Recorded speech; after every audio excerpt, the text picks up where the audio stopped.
Gusto na naming sumali. Nanawagan na sila.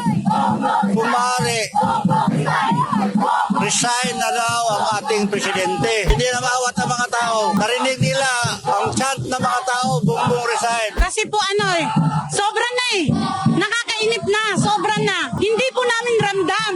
Saka ang taas po ng bilihin lahat. Lalo na po yung bigas. Hindi na po namin kayang bumili ng bigas na ganun po kamahal. Kasi yung pangako po niyang 20 pesos na bigas, wala pong natupad. Gusto ng taong bayan, natupad din yung pinangako niya na yung kung siyang makaupo na mababa ang lahat ng bilihin. Pero hindi natupad yun.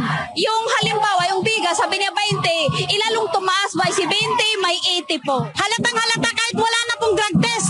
Makikita mo naman yung sa kilos niya at saka yung mga desisyon niya na paliko ng paliko. Ibig sabihin, totoo ang sinasabi ng taong bayan na siya po ay adik. Bibihira mong makita ang mga kapatid nating Muslim na pupunta sa kalsada at dadalo sa mga rally, hitbit ang mga karatula, sabay sigaw ng mga hinain nila laban sa gobyerno. Pero sa administrasyon ng Pangulong Bongbong Marcos, ilang beses nang namataan ang mga kapatid nating Muslim sa mga kilos protesta at ginagamit ang kanilang karapatan na magsalita at ipinapakita ang kanilang mga saloobin laban sa pamahalaan. Mayo 7 araw ng Martes, dumalo sa ginawang rally sa labas ng Senado ang iba't ibang grupo kasabay ang ikalawang public hearing ng Senate Committee on Public Order and Dangerous Drugs na kung saan kasama sa iniimbestigahan si Marcos Jr. Ang nasabing rally ay pinangunahan ng Marcos Resign Movement.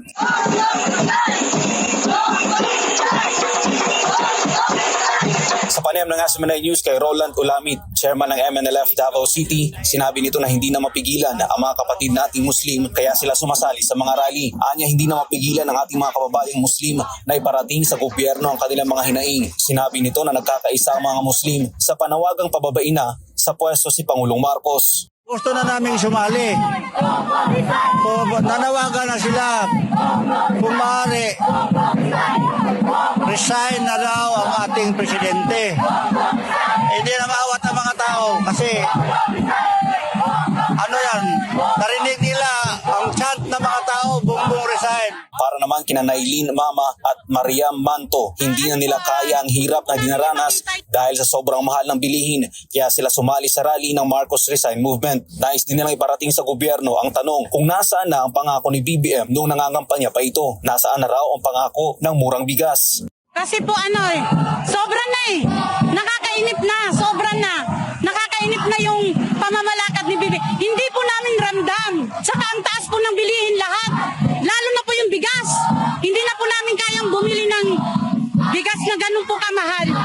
Kasi yung pangako po niyang 20 pesos na bigas, wala pong natupad. Pero ang gusto lang namin, gusto ng taong bayan, natupad din yung pinangako niya na yung kung siyang makaupo na mababa ang lahat ng bilihin. Pero hindi natupad yun. Yung halimbawa, yung bigas, sabi niya 20, ilalong tumaas by 20, may 80 po. Sa tanong kung bakit hanggang ngayon ay umiiwas ang Pangulo na sagutin ang issue patungkol sa pagkakasangkot nito sa illegal na droga, ito ang sinagot ng mga kapatid nating Muslim. Siguro ayaw pa niyang maipit siya. Kaya umiiwas siya. Harapin niya ang hamon ng taong bayan.